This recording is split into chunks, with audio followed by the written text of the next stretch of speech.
All right, so let's go ahead and talk about arithmetic series this time. In our last video, we gave an example as to what happens when you have to sum something that is arithmetic, but unfortunately there are a lot of terms and you can't just simply add them up. If you remember, here's what the example actually looks like.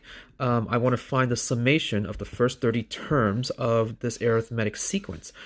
So we wrote out the terms, as we said, and then as a result, we need to add them up. But the problem is that because there are 30 terms, it takes a very long time. And also, what if you go up to maybe like, say, 50 terms or 100 terms? It's going to take a very long time to add it all up.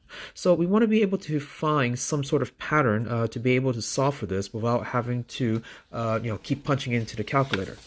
So here is the first example of this then. Find the sum of all the multiples of 5 from 40 all the way to 105. So just taking something a little bit easier so we can digest, and we'll move on to something a little bit harder afterwards. So here you can see that I wrote out all the terms, as we said, that are going to be multiples of 5 from 40 to 105 inclusive. And what I said as a hint in the last video is that if you look at the first term and the last term, you add them up together, it turns out that it's the same thing as the second term added with the second to the last term.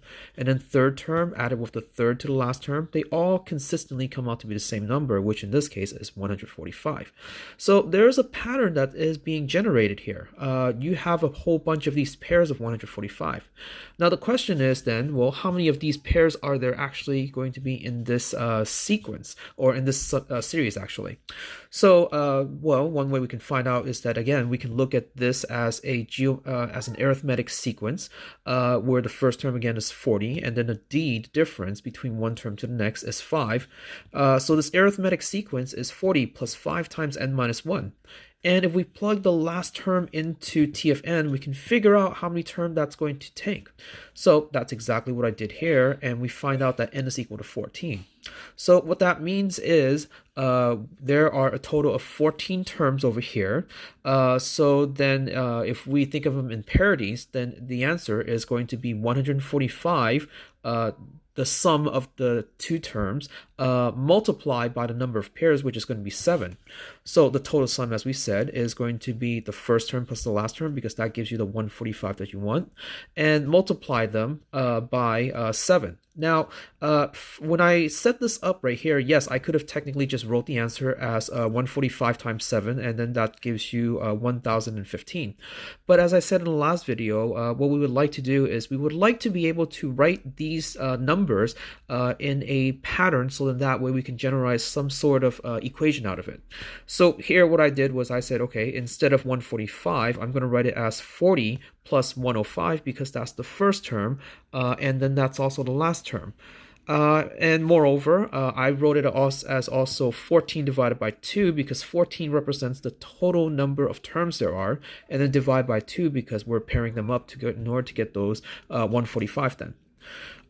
So when you look at it that way, now we can come up with like a better idea as to how to actually add up all these numbers.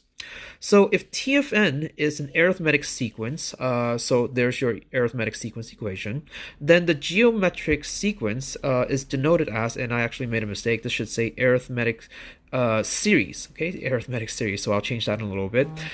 S of n is equal to the first term plus the last term multiplied by n divided by 2. And in fact, let me go ahead and change that right now, just for all those watching. So this is supposed to be an arithmetic series. Oh, sorry, that goes over here. My mistake.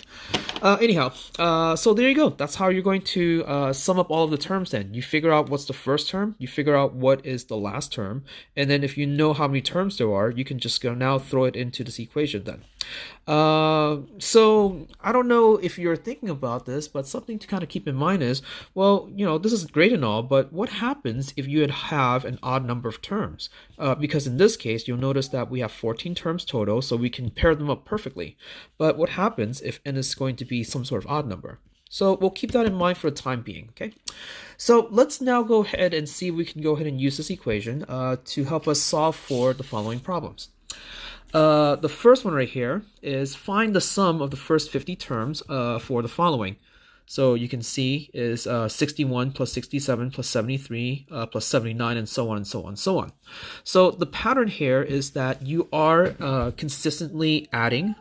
So the number that you are consistently adding is going to be 6. So that tells me that this is going to be an arithmetic sequence if I just wrote out each term individually. The sum would then be an arithmetic series, which is basically what we're looking for. So as I wrote out right here, you can see, because what we need for the formula, again, is the first term, right? We also need to know how many terms there are, which is 50. But what we don't know is the last term, basically where it ends, because I need to be able to figure that out to throw into the equation. But we can actually figure out what the last term is, because we know that you are going to go up to the 50th terms. So then that means we can put it into our arithmetic sequence equation as n is equal to 50, and figure out then the last term is going to be the following. So this is going to be our last term, which is 355. So you can see I'm going to plug 50 into this equation right here then. So there it is. The sum of the first 50 term, which we can denote as S of 50, is going to be equal to first term plus the last term, and then multiplied by the number of pairs we have, which is going to be 50 over 2, because there are 50 terms then. So 61 plus 355, and then multiply this by 25, so then our answer is going to be 10,400. Okay, so that would be kind of like the easier example. Now, let's go ahead and talk about what happens now if we have an odd number of terms, as we said before. So using the same setup as before, right, for this arithmetic series, I want to know what happens if I want to find the first 50 first terms then. So here, I'm going to go ahead and write it out just like we did before. I am going to write it out in a way so that way we can see the pattern and then be able to come up with a conclusion. You'll note that I wrote out the first 3 terms right here, and then you'll notice that I wrote the last 3 terms right here. So the first 3, first, second, and third term, and then there's the 51st, 50th, and 49th term. So the way that we derived the equation was we said, hey, if you take the first term and the last term and add it together, you get a number 422. If you take the second number and add it with the second to the last term, you get 422 again, and then 422 for the third term, and this third to the last term. So there's that pattern again of getting a consistent number if you add up by parity. Now, the one number that does not get paired up is the term that is in between, right in the middle, which is going to be 221. If you're wondering how do I get that number 221 and know that that's the middle, well, you can kind of see it by looking at what the sum of these two numbers are adding up to, 422, 422, 422. So the middle term, right in the middle, that doesn't get added up with anything, must be half of it, which is 221, because, well, you can't add by itself. If not, you can actually plug into your arithmetic sequence equation to figure out what that middle term is also, but there are ways around it. Nonetheless, that's the idea, okay? You have a whole bunch of terms where when you pair them up, you get 422. So, as we said, the first term plus the last term, right? And there are going to be, in this case, 25 pairs because we have a total of 51 terms that can be paired up. So that's why it's multiplied by 25. Now, first term plus the last term times the number of pairs, that's normally how we would solve for it. But because there's a term in the middle which does not get added together with the rest of it, we're going to have to add that one in. So that's where that 221 comes in. So that is supposedly our numerical answer. But again, I don't want to just come up with the answer. I want to be able to rewrite what I have so I can see a pattern out of this. So first, what we'll do is we'll rewrite the 25 as 50 over 2 because if you remember, I want to have somewhere in the equation a representation of how many number of terms I have. Okay. In addition, the 211 that's in the middle, what I'm going to do is I'm going to write that as 422 also multiplied by 1/2. Now, if you're wondering where did I come up with that number, well, you'll see that in just a sec. Okay. The 422, remember that is supposed to be the number you get when you add up the two pairs, the two numbers that forms a pair. I'm going to write that 422 as 61 plus 361, which is basically, again, the first term and the last term. So this is kind of like, a little bit of algebra manipulation. So again, you can see a pattern. These two right here, you'll see that it's exactly the same thing because 422 is basically just this number. So what I'll do is I'll go ahead and factor out this 61 plus 361 that they both have in common. And you're left with now 50 over 2 plus 1 over 2. And that algebraically turns out to be 51 over 2. So this, again, is going to give us the same answer because numerically, I didn't do anything algebraically. I just kind of like, played with numbers a little bit. You'll still get the same answer. But more importantly, I want you to notice now, hey, you know what? This is just the same equation as what we came up with earlier. The first term, which is 61, plus the last term, which is 361, times the number of terms divided by 2. So here you can see that equation right there, and that's exactly what I have right here. So what I'm trying to show you as a conclusion is that it actually doesn't matter how many terms you have, if it's odd or even. You can just literally use that equation every single time, and you'll be able to find out the sum of this arithmetic series.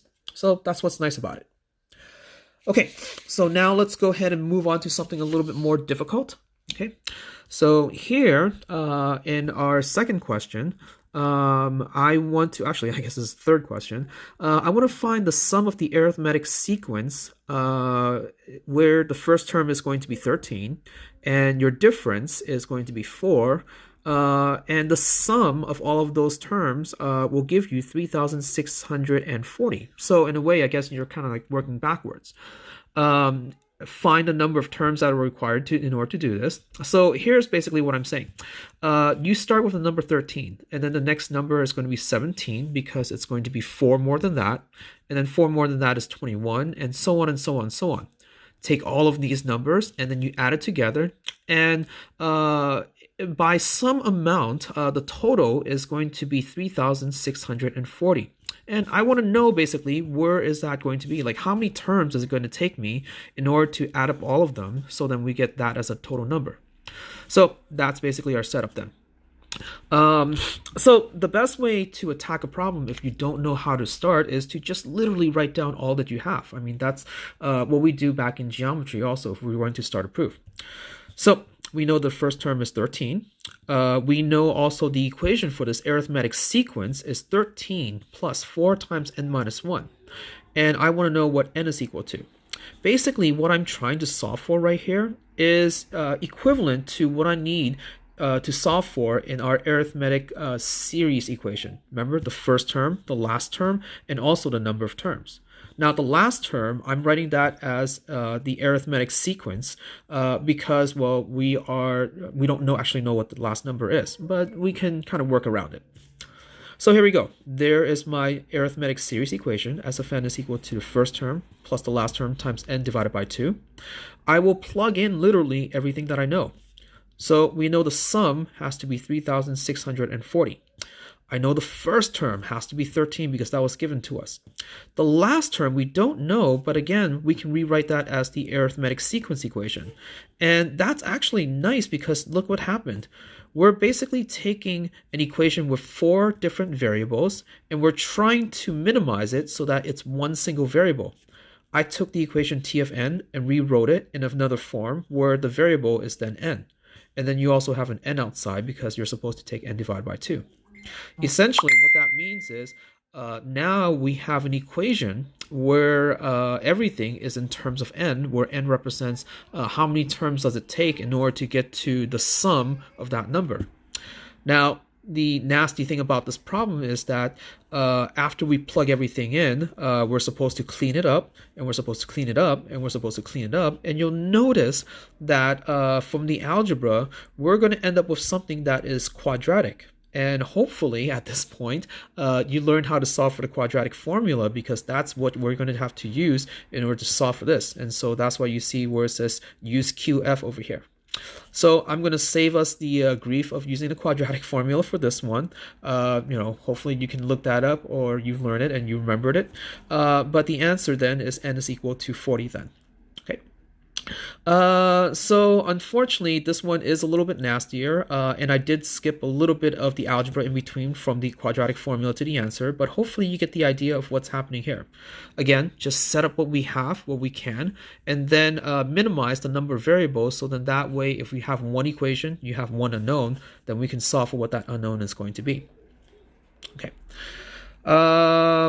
Let's maybe do a couple more, and then afterwards we'll go ahead and put an end to this. Here's the next example. Okay, I want you to now look at the summation equation, and I want you to find out what that's equal to. Now, the summation, remember, that is from the last section, and we talked about that a little bit. So this is like saying I want to solve for the sum of the first 100 terms, so we can denote that as S of 100. What you'll notice is that what we have in here is actually an arithmetic sequence equation, because this is a linear equation. So what I did was, again, if I've never seen a problem like this before, I'm going to rewrite it into a form that might look a little bit more familiar. So that is to say, I'm going to literally plug in numbers and then see where to go from there. N is equal to 1, plug into here, then you're going to get the following, and then all the way to 100. Now, let's see. I think what is happening is, sorry, I just realized I made a mistake, and I need to actually make this change before somebody catches me on the comment. This is actually supposed to be 4 times n minus 1, because it's supposed to be an arithmetic sequence equation. So I do apologize for that. So that's what happens when you do stuff at late at night. But anyhow, oh, sorry, let me go ahead and change that over here as well. So 500 minus 4 times n minus 1. Okay, so again, I'm going to go ahead and rewrite this sigma notation as something that might look a little bit more familiar to you. And right there you go. You'll notice that this is really just an arithmetic sequence, as we said, for each term individually. Now, what I would like to do is I would like to solve for the sum of this arithmetic series, because I want to add up every single term. Well, that's not too bad, because we've been doing that. You'll see that you have the first term, right? You have also the last term, and we also know how many terms there are, because we're going to go from 1 all the way to 100. So again, in terms of our essentials to plug into the equation, we actually have everything. 500 is the first term, 100 is the last term, and the number of terms is equal to 100. So now we can literally just go ahead and throw it into the equation and then figure out what the answer is going to be. So 500 plus 100 multiplied by the number of terms divided by 2. So 100 divided by 2. So the answer is going to be equal to 30,000. Okay. And that is going to be our answer then. Now, the final part to this, and this is something for you guys to kind of think about, is, okay, well, what if I said start at n is equal to 20, and I want to go all the way up into 100, and I want you to sum every single one of those terms. This problem right here is still an arithmetic sequence inside, so that means that this is an arithmetic series. The question to you then, for you guys to kind of figure out is, well, how would you then modify the way that you solve for this problem in order to get the answer? Where you don't start with your first term, but you start with the 20th term. I'm going to write the answer right here, which is 20,800, and I'll let you try to figure out on your own, and hopefully you can discover it. Okay. All right, so that'll be the end. Sorry again for the small little error, and hopefully I'll remember to fix it next time. Have a good one.